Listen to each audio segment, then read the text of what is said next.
누가복음 12장 16절에서 21절 교독합니다. 또 비유로 그들에게 말하여 이르시되 한 부자가 그 밭에 소출이 풍성하며 심중에 생각하여 이르되 내가 곡식 쌓아둘 곳이 없으니 어찌할까 하고 또 이르되 내가 이렇게 하리라 내 곡간 널고 더 크게 짓고 내 모든 곡식과 물건을 거기 쌓아두리라. 또 내가 내 영혼에게 이르되 영혼아 여러 해 쓸 물건을 많이 쌓아두었으니 평안히 쉬고 먹고 마시고 즐거워하자 하리라되 하나님은 이르시되 어리석은 자여 오늘 밤에 내 영혼을 도로 찾으리니 그러면 내 준비한 것이 누구의 것이 되겠느냐 하셨으니 자기를 위하여 재물을 쌓아두고 하나님께 대하여 부여하지 못한 자가 이와 같으니라. 아멘. 지난주는 예수님 산상변모주일이었죠. 하나게 바뀌어서. 자, 성경 누가복음 12장 28절에 31절 말씀을 통해 존재의 가치라는 제목으로 전했어요. 세상이 두려워할 존재가 누구냐? 세상이냐? 몸을 죽이는 사람이냐? 아니다. 몸이 죽은 후에 영혼까지도 지옥에 던져놓는 하나님을 두려워하라는 거죠. 그 하나님 우리를 머리털을 다 세실 정도로 지대한 관심이 있고 세심하다는 거예요. 우리는 이렇게 하나님의 초유의 보살핌을 받고 있는 존재라는 의식을 갖고 있을 때 어떤 상황과 염려에 두려워하지 않게 되죠. 담대하게 되죠. 예수님 십자가에 죽으신 지 사흘 만에 부활하셔서 하나님 보좌 우편에 앉으셨어요. 인류를 구원하신 그리스도의 존재감의 가치를 확실하게 십자가에서 보여주신 거죠. 아브라함은 복이 되는 존재였어요. 그가 복은 아니었죠. 하나님이 그를 지명하여 불렀어요.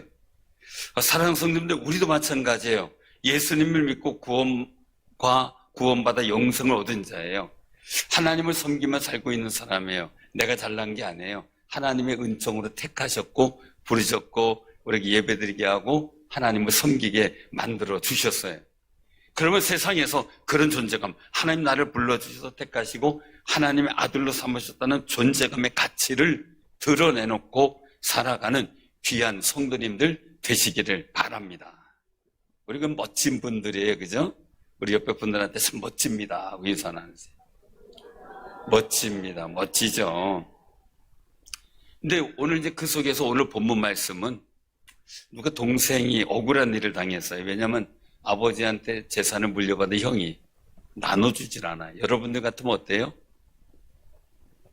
형이 동생한테 부모한테 유업받은 거 안 나눠주면 속상하죠. 그죠? 열받고 많이 아플 거예요. 여기서도 그런 사람이에요. 그래가지고 예수님께 좀 형한테 얘기해서 좀 유산 좀 나눠주게 얘기 좀 해주세요. 그 얘기를 하는 거예요.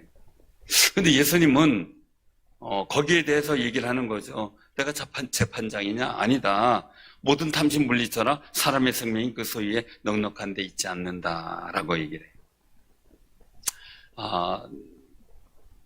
어느 도시가 개발돼서 종종 쌓인다 뭐다 보상을 많이 받아서 돈이 많아진 가정마다 어려움을 당한 가족끼리 원수가 되고 형제끼리 원수가 되는 그런 경우를 왕왕 보게 되죠. 우리가 넉넉한 데서 행복이라는 거 있는 것은 뭐 정답일 수는 없는 것 같아요.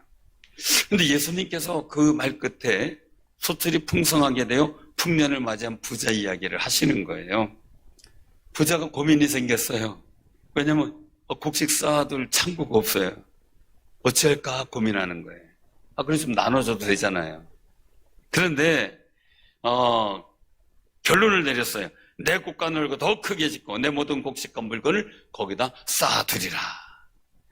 그러면 그 쌓아둔 양이 얼마나 되느냐라고 말씀 속에서 보면 거기서 더 한 단계 나아가서 이 부자는 생각을 하죠. 영혼아 여러 해 쓸 많은 물건을 쌓아두었으니 평안히 쉬고 먹고 마시고 즐거워하자. 그러니까 1, 2년 먹고 사용되어질 식량과 재산이 아닌 거죠. 엄청 많은 거죠. 근데 하나님께서 말씀하는 거예요. 어리석은 자여 오늘 밤에 내 영혼을 도로 찾으리니 그러면 내 준비한 것이 누구의 것이 되겠느냐라는 거예요. 사랑하는 뭐든지 우리 사람이 다 내가 주인인 걸로 착각을 해요. 내 몸도 내가 주인인 것처럼 착각을 할 때가 많이 있어요. 근데 우리가 기억해야 돼. 자, 그렇다고 쳐요. 그러나 영혼만큼은요. 하나님이 도로 영혼을 불러가시면 우리 죽는 거잖아요. 본체니까 말이죠. 오늘 밤에 내 영혼을 도로 찾으리니 그러면 준비한 것이 네 것이 되겠느냐.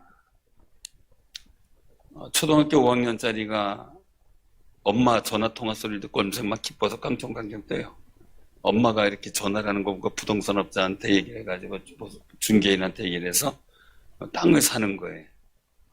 그래가지고 막 좋아서 뛰어요. 그러니까 너 왜 좋아하니? 딴 사람이 물어보니까 한마디 하더래요. 저 땅 내 땅 돼요. 아주 답변이 간단한 거죠. 초등학생들도 알고 있다는 거죠. 사랑하는 성님들, 본문 말씀에 보면은 본문의 부자는 자기 고민이 해결됐다고 자기가 지혜롭다고 생각을 해요. 그런데 그래서 영혼도 평안하고 즐겁게 살자고 착각을 할 정도로 마냥 행복해요. 그런데 문제예요. 영혼의 문제는 하나님의 손에 달려있다는 사실을 깨닫지 못하는 거죠. 그리고 이 인생 속에 육신이 이 땅에서 한시적으로 살고 있다는 것도 잘 착각을 하고 있었던 모습인 것 같습니다. 많은 소출을 얻게 된 부자는 자신이 관리할 수 있어요. 건물 짓고 할 수 있고 창고 짓고 할 수 있겠죠. 그런데 이 물질이 영혼을 책임지지는 못하잖아요. 영혼은 하나님의 소관이기 때문에 그렇지요. 사랑하는 성도님들, 하나님이 도로 찾을 때 우리에게 죽음이라는 현실이에요. 어느 목사님은 그렇게 비유를 했어요. 옛날에 이제 마을 공터에 가보면 아이들이 놀거든요. 그러면 이제 이 형들이 동그란 원을 크게 그려놔요. 그럼 서로 위치를 잡아요.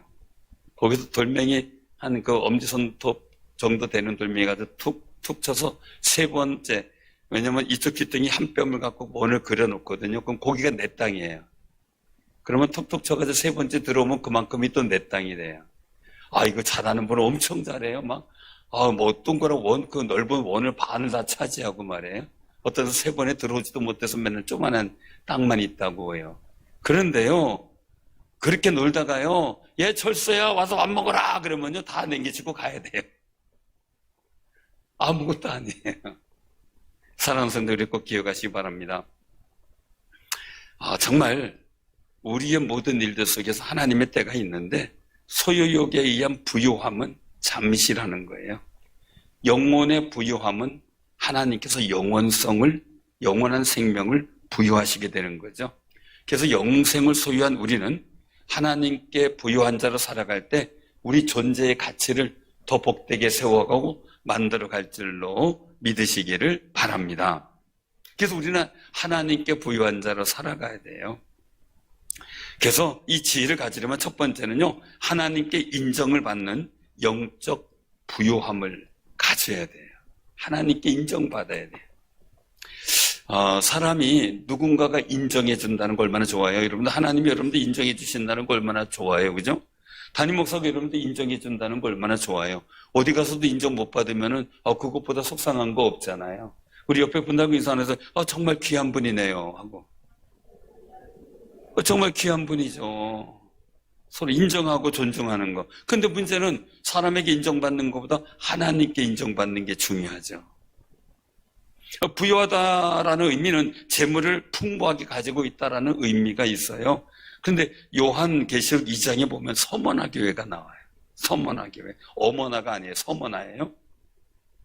서머나 교회가 나오는데 하나님이 너는 궁핍하고 환난이 있지만 너는 진정한 부유한 자다라고 칭찬을 하세요. 칭찬. 요한계시록 3장 17절에 18절에 보면 라오디게아 교회가 나와요. 라오디게아 교회. 거기에서 말씀을 하시는 걸 보면 내가 말하기를 나는 부자라 부유하여 부족한 것이 없다 하나 내 곤고한 것과 가련한 것과 가난한 것과 눈먼 것과 벌거벗은 것을 알지 못하는도다. 내가 너를 권하노니 내게서 불로 연단한 금을 사서 부요하게 하고 흰옷을 사서 입어 벌거벗은 수치를 보이지 않게 하고 안약을 사서 눈에 발라 보게 하라 말씀하세요. 라오디게아 교회 성도들은 자신들을 보지 못하는 거예요. 자신은 부유하다고 생각을 해요. 그러나 실제는 가련하고 곤고하고 헐벗었고 그런 모습이었다는 거죠. 그런데 서머나 교회는 가난하고 궁핍하고 환난이 있었지만 하나님께서 부유한 자다 이렇게 인정을 하셨어요. 우리 사랑하는 성도님들도 하나님 앞에 부유한 자로 인정받는 귀한 삶이 되시기를 바랍니다. 이 본문의 부자는요, 더 부자가 되어 평안을 누리는 것이 자기 희망이자 꿈이었을 거예요. 그런데 문제가 있어요. 이 부자가 가진 부유는 자신만을 위한 거였어요. 자신만. 그래, 나 편히 눕자 이제. 영혼아, 우리 함께 먹고 즐거워하고 누리자 이거예요. 그런데 자신의 영혼에도 유익하지 못했고 자신의 주변의 사람들에게도 부유함에 대한 역할을 하지 못한 거예요. 결국은 부자의 생각과 판단은 하나님께서 인정하지 않으셨어요. 인정하지 않아요. 사랑하는 성도들, 부자 자신의 영혼에도 부유한 일도 아니었고 다른 이들에게도 부유한 일이 아니었다는 거죠. 왜냐하면 부자는 거기에 관심이 없었던 거예요. 하나님이 인정하지 않는 거죠. 너 내 영혼 오늘 내가 불러가면 어떻게 할래? 경고를 주셨죠. 션이라고 가수가 있어요. 진우션 이렇게 해서 션이라는 가수인데 요즘에 뭐 학생들이 잘 모르겠지만요. 한국의 이름은 노승환이에요. 노승환. 그러니까 대한민국에서 활동하는 재미교포 1.5세 출신의 가수. 연예계에서는 션, 정혜영 부부 그러면요 인꼬 부부 이렇게 아예 그 소문이 나버렸어요. 션의 어머님은 제가 들은 바로는 조윤기 목사님 장모님 되시는 최자실 목사님을 모시고 다니면서 영성 활동을 하시는데 지대한 역할을 했다 그래요. 제가 15, 16년 전에 이 션의 고백을 들은 적이 있었는데요. 자기는 1인 3만 원 정도씩 해서 110명을 돕는다고 할 때였어요. 3만 원씩 110명한도 상당한 거죠. 웬만한 사람 한 달 월급일 텐데 말이죠. 그런데 아프리카 선교를 갔다가 어려운 아이들을 보게 돼요. 그때 그 션의 꿈은 뭐냐면 야, 우리 결혼했으니까 빨리 집 사야지 이런 꿈이었어요. 집을 빨리 사야 되겠다. 그러다가 아이들의 어려운 일을 보고 마음의 감동을 받았어요. 하나님 주신 감동이었다 그래요. 자신의 희망인 집 마련의 꿈을 조금 늦추고 그 꿈을 저 아이들을 그 꿈을 자신들의 꿈을 이루어가도록 도와야 되겠다라는 이 결심을 하게 돼요. 그래서 자신은 저를 만났을 땐 전세방을 살고 있었어요. 그러면서도 이렇게 한 달에 110명씩 도왔던 거죠. 근데 놀라운 거는요, 그 전부터 어느 정도 거의 이름도 없다가 그 다음부터 되는데 유명세와 물질적인 일들이 더 왕성하게 돼요. 그 후로 2022년까지, 이건 통계적인 얘기예요. 이 후원한 게 55억 원이래요. 55억 원. 그리고 2022년도 당시에 1000명의 아동을 지원했다래. 필리핀 아동 100명, 북한 아동 500명, 하이티 아동 100명, 우간다 아동 100명. 수많은 나라의 아이들을 돕기 시작을 한 거죠. 우리나라 국내도 돕고 말이죠. 그리고 경제적으로 열악한 독립 유공자 후손들에게 주거 공간 8채를 지어서 그들에게 살 공간으로 나눠주기도 했어요. 루게릭 병원, 요양병원을 세우라고 투척한 것도 있겠고요. 그래서 기부천사로 알려져 있는데요. 희망 나누기죠. 희망 나누기. 내 희망 나누는 걸 조금 늦추고 같이 희망을 만들어 가도록. 그래서 이 션은 자기가 부유함을 느꼈대요. 자기가 기쁘대요. 자기가 즐겁대요. 그런데 다른 수많은 아이들이 너무 기쁘고 행복한 힘을 얻게 됐던 거죠. 1000명이 넘는 아이들이 부유하게 되는 그런 모습이 있어요. 이 션은 어려운 아이들에게 희망을 가질 수 있게 하면서도 자신이 부유하게 되는 신앙생활을 했던 거죠. 시편 1편에 보면 복 있는 사람이 어떤 사람인가가 나와요. 하나님께 의인이라고 인정받는 사람이다 라고 시편 1편에 딱 나오죠. 의인은 여호와께서 인정하시나 이렇게 말이죠. 다른 이들에게 희망을 줘 부유하게 하는 것은 현재나 미래나 나 자신에게나 이웃에게 굉장히 유익하다는 거죠. 더 중요한 것은 하나님 앞에 부유한 사람으로 인정받는다는 거예요. 사랑하는 성도님들, 우리가 나 자신이 하나님 앞에서나 사람 앞에서 부유한 사람이 되는 아름다운 삶이 되시기를 바랍니다. 이게 성경적 원리죠. 왜요? 하나님을 사랑하라, 내 이웃을 내 몸같이 사랑하라. 이 두 가지 일들 속에 부유함, 하나님 앞에서 부유하고 이웃에게도 부유하고 하는 무슨 말입니다. 우리가 이 마음 속에서요, 정말 내가 하나님께서 나를 부유하다고 인정할 정도로 내가 부유한 삶을 살아야 되겠다라는 고백을 갖고 승리하는 아름다운 삶이 되시기를 바랍니다. 두 번째, 하나님의 마음을 아는 부유함이 필요해. 자, 우리 옆에 분들하고 같이 한번 하는데, 그냥 가슴에 손대고 합시다. 가슴에 손대고요. 하나님 마음을 느끼는 부유함을 허락하옵소서. 하나님 마음을 느끼는 거죠. 내 심정 좀 알아달라고 우리 얘기하는데, 하나님 심정을 우리가 좀 알으면, 독생하신 아들이 지금 사순절 기간 동안 고난의 길을 가요. 하나님의 마음이 어떠실까? 여러분들 군대 가서 복무하고 있는 아이들, 자녀도 있으면 얼마나 마음이 좀 짠하고 그래요, 그죠? 2차 세계대전 때 전쟁에 나가서 죽은 장병들보다요, 그 자녀들 보내놓고 마음 졸이다가 병으로도 죽은 가족 수가 더 많대요. 그 정도라는 거죠. 사랑하는 성도님들, 우리가 꼭 기억하시면 마음을 느낀다는 게 굉장히 중요한 건데요. 이 현의 일화를 들으면서 불현듯 생각나는 게 있죠. 부자가 돼야만 뭔가 희망 나누게 할 수 있고 뭔가를 할 수 있겠구나, 이런 생각이 들게 돼요. 근데 사도 바울은요, 고린도후서 6장 10절에서 거룩한 고백을 해요. 자신을 두고 근심하는 자 같으나 항상 기뻐하고, 가난한 자 같으나 많은 사람을 부유하게 하고, 아무것도 없는 자 같으나 모든 것을 가진 자로다 라는 고백이에요. 사도 바울 자신은 여러 가지로 어려우나 다른 사람을 부유하게 하는데 최선을 다하고 있다는 고백이에요. 그런데 예수님께서도 말씀하셔요. 사도 바울이 예수님을 향한 고백이에요. 우리 주 예수 그리스도의 은혜를 너희가 알거니와 부유하신 이로써 너희를 위하여 가난하게 되심은 그의 가난함으로 말미암아 너희를 부유하게 하려 하심이라. 아멘. 예수님이 하나님 보좌 우편에서 부유한 분이었는데 이 땅에 내려와서 구유에 태어날 정도로 가난한 분이 되었어요. 왜요? 그렇게 하셔서 우리를 구원하는 제3의 길을 여시고 우리로 하여금 하나님 앞에 부유한 자로 살아가도록 하기 위해서 말이죠. 이 고린도후서 8장 9절의 고백이거든요.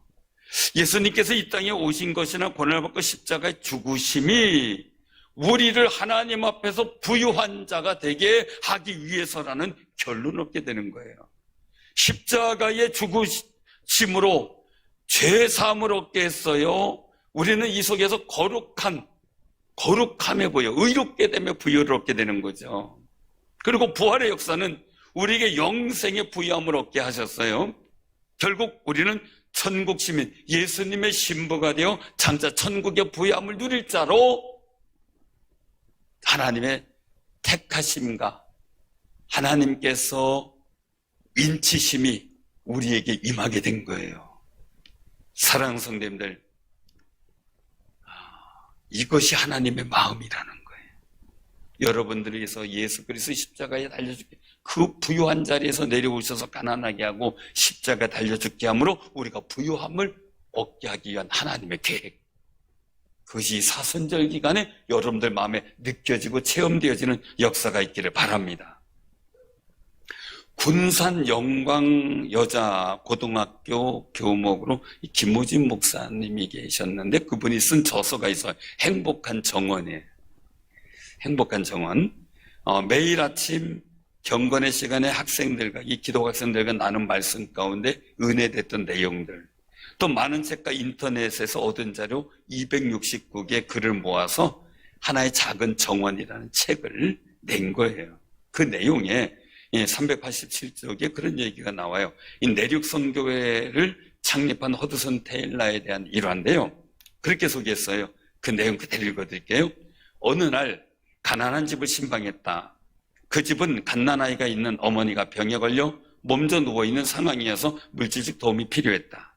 그때 그의 주머니 속에는 지폐 한 장밖에 없었는데 그 돈은 그가 다음 날 점심 식사를 하려고 둔 것이었다. 그는 자기 주머니 속에 있는 돈이 잔돈이라면 얼마를 이 가난한 교회에게 주고 나머지는 점심 식사를 했으면 좋겠다는 생각을 했다. 그러나 그가 가지고 있는 돈이 지폐 한 장이었기에 나눠줄 수가 없었다. 다 주어버리자니 내일 점심이 문제였고 주지 않으려니 마음이 편치 않았다. 이런 상황에서 하늘에 사랑이 많으신 하나님이 계십니다 라는 말로 그들을 위로하고 마치려고 하는데 마음속에 이런 자신을 책망하는 음성이 들렸다. 그들에게 하늘에 자상하고 사랑스러운 하나님이 계시다고 말하면서 너 자신은 그에게 지폐 한 장 정도 주려 하지 않으니 대체 너는 어떤 하나님을 의지하고 있는 거냐 하는 책망이었대. 결국 그는 그 내면의 음성을 듣고 항복을 하게 돼요. 그리고 그 가난한 교회에게 있는 돈을 주고 그리고 사용하라고 얘기를 하고 돌아오는데 마음에 기뻤다라고 기록을 해요. 이튿날 아침 식사를 마치기 전에 어디선가 편지 한 통이 왔는데 아무 글도 없이 어젯밤에 나누어준 돈의 3배가 넘는 금액이 들어 있었다 라는 내용이에요. 적시역서에 하나님께 하나님 마음을 느끼고선 같이 부유함을 나누었는데 때마침 하나님께서는 누가 줬는지도 모를 금액을 주어서 그로 하여금 더 큰 부유함을 누리게 만드셨다는 내용이에요. 순간의 고민과 갈등 속에 하나님의 마음, 자기의 감정이 아닌 하나님의 마음을 느낀 거예요. 사랑 많으신 하나님의 부유함을 전하면서 기쁨을 회복하게 된 거죠. 그리고 하나님의 즉각적인 응답의 결과도 너무 감격적인 일이었던 거고요. 작은 것에서 부유하게 하시려는 하나님의 심정을 느낀다고 하는 것은 매우 귀한 일이죠. 서로 부유하게 해주기를 원하시는 그 하나님의 마음을 느끼면서 살아가면 내가 먼저 행복해진다는 거예요. 사랑하는 성도님들, 이 허드슨 테일러의 이 경험을 우리가 생각해 보면서 우리가 하나님 앞에 부유한 자로서 정말 주께서 주시는 부유함을 누리는 귀하고 복 있는 삶이 되시기를 바랍니다. 그 심정이 느껴져야 되는 거죠. 주님의 심정이 말이죠. 3번째는요, 우리가 살아가면서 부유함을 갖고 살아갈 때 3번째 중요한 건 하나님께서 갚으신다는 믿음이 있어야 한다는 거예요. 하나님께서 갚으십니다. 아멘? 하나님께서 분명히 갚으신다는 거예요. 우리는 믿음이 부유한 사람이 되어야 돼요. 야고보서 2장 5절에 보면 내 사랑하는 형제들아 들을지어다. 하나님이 세상에서 가난한 자를 택하서 믿음에 부유하게 하시고 또 자기를 사랑하는 자들에게 약속하신 나라를 상속으로 받게 하지 아니하셨느냐라고 말씀하세요. 하나님은 세상에서 가난한 우리를 택하셨다는 거예요. 그리고 믿음이 부유하게 하셨대요. 우리는 애초에 하나님에 대한 섬김이 없었던 사람이고 예수님에 대한 믿음도 없었던 사람. 그런 우리를 하나님께서 택하셔서 성령님을 통해 예수 믿는 믿음을 우리에게 은사로 주셔서 예수님에 대한 믿음이 부유해지면서 하나님의 거룩한 은총을 체험하고 누리면서 살아가는 귀한 존재가 된 거예요. 믿음의 부유함은 영적인 면에서 하늘의 부유함을 누리는 소망을 가지게 만들어요. 어려운 상황과 근심 속에서 감사의 고백을 만들어내게 돼요. 그리고 그렇게 만들어지는 감사는 복잡한 환경 속에서 형통한 길이라는 열매를 맺게 되는 게 성경의 원리예요. 사랑하는 성도님들, 여러분들 삶 속에 이런 아름다운 하늘의 부유함을 누리는 귀한 삶이 되시기를 바랍니다. 그 고백, 부유함의 고백, 이 부유함의 감사가 넘칠 때 느껴지는 아름다운 은혜가 여러분에게 충만히 임하길 바랍니다. 이제 교인 자녀가 어릴 때 아이들이 저는 너무 좋아요. 무척이나 예쁜데 4살 정도 아이를 무척 예뻐서 볼 때마다 안아주고 과자도 주고 용돈도 주고 뭐 그럴 때가 있었어요. 어느 아이가 사탕을 양손에 2개를 들고 있어요. 너무 좋아해요. 그래서 제 손에 이제 마침 주머니에 넣어보니까 지폐가 있어요. 용돈이. 그래서 그 용돈을 손에 붙잡고서 물어봤어요. 야, 너 목사님 사랑해? 그러니까 응. 응. 자, 목사님 사랑하면 그 사탕 하나 줄래? 네, 그랬어요. 그래서 손을 내밀었어요. 이랬더니 싫어. 감춰버려. 그래도 또 한쪽에 있으니까 야, 이쪽에도 하나 있잖아. 요거 하나 줄래? 그랬더니 싫어. 야, 너 목사님 사랑한다며. 그 사탕 하나도 못 줘. 그러니까 옆에서 엄마가 목사님 드려야지 얼른 드려. 그래도 이 아는 싫어. 그랬더니 가버려요. 속으로 생각했어요. 어떤 그 할머니는 손주를 그렇게 먹여주고 재워주고 그랬는데 밥 한 번 먹는데 그랬더니 그 한 숟갈도 안 주더래요. 그러니 참 속으로 생각했어요. 이 아이가 나에 대한 사랑은 사탕 하나만도 못하구나. 너무 아쉬웠어요. 주고 싶었던 용돈도 꺼내주지 못했어요. 그 아이를 또 그 다음에도 또 안아주고 아껴줘요. 그런데 속으로 생각하는 걸 나를 향한 사랑이 사탕 하나만 못하다. 그 아쉬움. 근데요, 순간 제 마음에 무슨 생각이 탁 드냐면 그 어린아이의 모습이 하나님 앞에서 내 모습이 아닌가 라는 질문이 생기더라고요. 내 모습이 아닌가. 저는 아이들에게 대해서 그때 이 상황이 여러 가지 있어도요, 그 아이에 대해서 기억을 해요. 그래서 그 아이의 미래 가치에 대한 나 자신의 믿음의 부여함을 잃어버리지 않으려고 노력해요. 어느 날 훨씬 더 큰 사랑의 선물로 그 믿음의 부여함을 하나님 앞에서나 제 앞에서나 성도 앞에서 보이리라는 제 믿음의 부여함, 그걸 안 잃어버리고 기도하려고 하죠.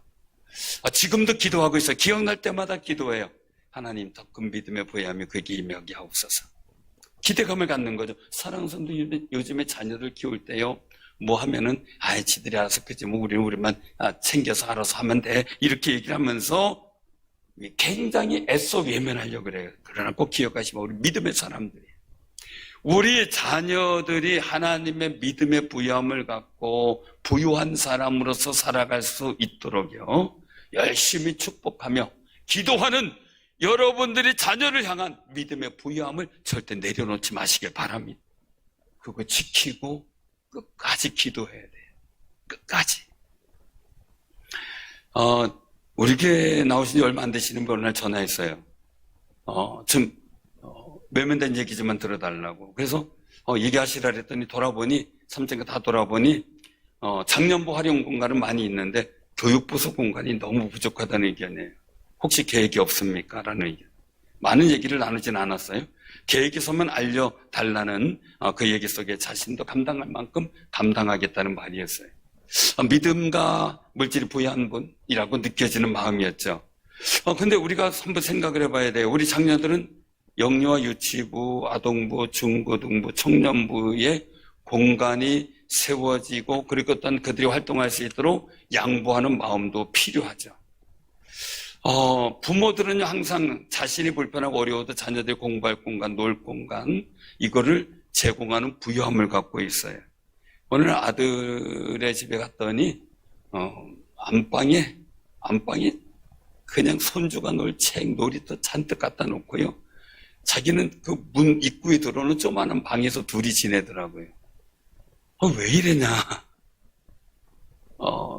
너희들 둘이 지낼 때를 멋지게 해놓고 아이들은 거실에서 해도 되고 이 방에 해도 되는데 왜 그렇게 하냐니까 애들을 위해서 그렇게 한대. 그래서 손주 장난감이 안방을 다 차지했어요. 거기서 혼자 놀고 있어요. 그게 부모 마음이더라고요. 아무 말 하진 않았어요. 왜? 저는 그렇게 못해줬으니까요. 사랑하는 성도님들, 어떤 일들의 배려 속에서 우리 교회에서도 뭔가 교육기관의 공간이 배려가 되고 아이들이 마음껏 활동할 수 있는 그런 공간들을 우리가 배려해주는 부유함이 우리 마음속에서 넘쳐나야 되겠죠. 사랑하는 성도님들, 정말 중요한 거죠. 마태복음 6장 3절 4절에 보면 너는 구제할 때에 오른손이 하는 것을 왼손이 모르게 하여 내 구제함을 은밀하게 하라. 은밀한 중에 보시는 너희 아버지께서 갚으시리라 라고 말씀하세요. 하나님은 알고 계신다는 것이 우리 믿음의 부유함이요 희망이에요. 하나님은 기억하신다, 그리고 하나님은 갚으신다라는 말이 우리에게 소망이 되는 거예요. 사랑하는 성도님들, 이런 하나님께서 우리에게 마음을 보신 그 은혜를 기억하며 사는 사람, 믿음 확신 있는 사람이 믿음에 부유한 사람이에요. 하나님은 나를 구원하기 위해 사랑하는 아들까지 그 부유한 곳에서 죄 많은 이 세상에 내려오게 하셨고 십자가에 못 박혀 죽도록 내버려 두셨어요. 그러면서 성경은 우리에게 말씀하셔요. 내가 너를 이만큼 사랑한다. 그 하나님의 사랑의 마음이 느껴지고요, 하나님께서 갚으시기 위해서 아들까지 희생하신 그 언약을 이루시는 그 하나님을 믿음으로 확신하시길 바랍니다. 그렇다면 우리 기억해야 돼요. 나는 하나님을 향한 사랑의 부유함이 얼마나 될까라는 반문이 서게 되는 겁니다. 사랑하는 성도님들, 하나님께도 부여하지 못해서 나도 부여하지 못하고 다른 사람도 부여하게 하지 못하는 이것은 굉장한 영적 실수라고 봐요. 하나님이 갚으시기 때문에 우리가 하나님의 거룩한 부여함을 누리는 사람으로서 그 하나님께 부여함을 아들 예수를 통해서 주신 그 부여함을 누리면서 그 부유한 마음을 갖고 하나님 앞에 예배드리고 섬기면서 사시면서 또한 또 다른 사람에게 하나님의 부유함을 전도를 통해서든 믿음을 통해서든 작은 도움을 통해서든 나눠주면서 살아가는 그 일들 속에 나는 너를 기억한다 하는 하나님의 이 거룩한 마음이 여러분들에게 느껴지는 역사가 있기를 바랍니다. 사랑하는 성도님들, 예수님께서 고난의 연장이나 십자가에 죽으시는 그 일들을 통해 하나님께서 예수님에게 부유함을 응답하신 게 부활이에요. 부활로 갚아주셨어요. 그리고 하나님 보좌 우편에 앉게 하셨다고 성경은 말씀하고 있어요. 예수님의 선례를 통해서 보여진 일들을 통해 하나님은 여러분들의 부유한 마음에, 하나님 심정을 느끼는 여러분들의 마음에 그 부유함을 갚아주시기를 원하시고 약속하시고 아들 예수를 통해서 우리에게 확증해 주셨어요. 그 거룩한 믿음의 부유함을 갖는 귀한 승리자들 되시기를 바랍니다. 우린 진정한 부유함을 누리는 사람이어야 돼요. 하나님께 대하여 부유한 자로 살아가는 지혜를 가지려면 첫 번째는요, 하나님께 인정받고자 하는 영적 갈급함이 있어야 돼요. 영적 부유함이에요. 두 번째는요, 하나님의 마음을 느끼고 아는 그 부유함이 필요하고요. 세 번째는 하나님께서 갚으신다는 믿음의 부유함이 필요해요. 그 아름다운 역사 속에 진정한 부유함을 누리고 살아가는 거룩한 승리자들 다 되기를 주님의 이름으로 축원합니다. 기도하겠습니다. 하나님,